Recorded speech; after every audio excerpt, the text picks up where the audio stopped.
This job is to hunt horned rabbits that cause issues on the town due to how quickly they reproduce. You'll get paid 5 guild points for each rabbit you bring back, the employee said.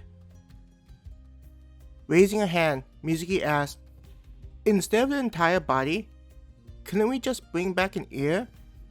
It'd be easy to carry back more if we didn't need to bring back the entire thing." The employee shook his head. The issue with that is missing out on getting the valuable resources of the rabbit's body. Each part can be used, like the meat for ingredients, the fur for outfits, and etc. Hearing how valuable and useful the meat was, Ayaka's eyes opened. "You eat the meat?" "That's correct." The employee smiled. "I understand that's unusual to imagine since you're new, but all the meat that you eat at the guild uses meat from monsters." After thinking about it for a second, Ayaka understood why this would be the case. The monster meat would contain the energy they needed to get stronger, which would make sense for why people would eat it. Seeing that there were no more questions, the employee continued, "We do offer a bag, but this costs 5 guild points." "But we don't have any guild points. That's why we're taking on jobs," Masio complained. The guild worker nodded understandingly. "It's why we set the price to be 5 guild points. Adventurers will usually get a single horned rabbit and come back to trade it for a bag. Some adventurers get creative and make their own thing to carry the rabbits," he explained to them. Seeing that there wasn't going to be any compromise on the matter, Ayaka said, "We'll likely just come back after hunting the horned rabbits. Each of us can carry one back."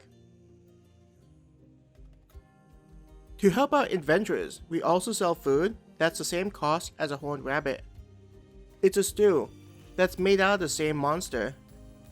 The rabbit that's exchanged for the ingredients is enough to cover the cost. The employee tried to encourage them.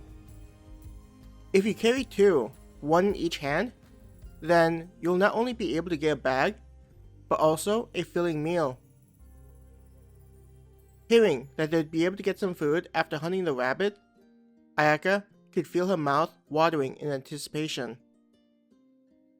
Now, on to the other matters. The guild employee coughed into his hand to gain their attention. "This job has no time limit, and you can catch as many rabbits as you are able to. But you'll still be expected to check in with the guild to inform us that you're still taking the job. By doing this, we not only know that you're safe, but we can keep track of how many people are taking on this job."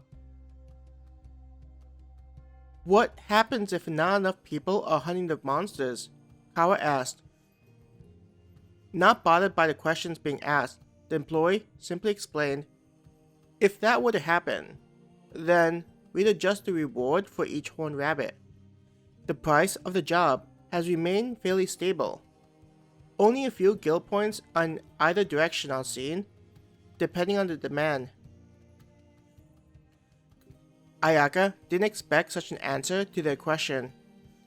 It made her reflect a little on how things exist in the world beyond the portal, making it seem real instead of just a simulation made by Star and Moon for the Adventurers Guild. It didn't seem like the guild did things randomly. The prices for items were purposely figured out to help out adventurers attain their goals. For example, with the horned rabbit stew, the guild likely didn't make anything on the sale of the food. And if they were to make money, it'd probably be just a few guild points in profit. But the point of the rabbit stew wasn't to make money, but to make sure that adventurers had food to eat. Though, in a way, not just with adventurers, likely anyone from the public could become an adventurer. And if there was a chance that they couldn't fight monsters, then there were other jobs that were available, like watching kids or shopping for food that allowed them to be able to afford the inexpensive stew that the guild sold.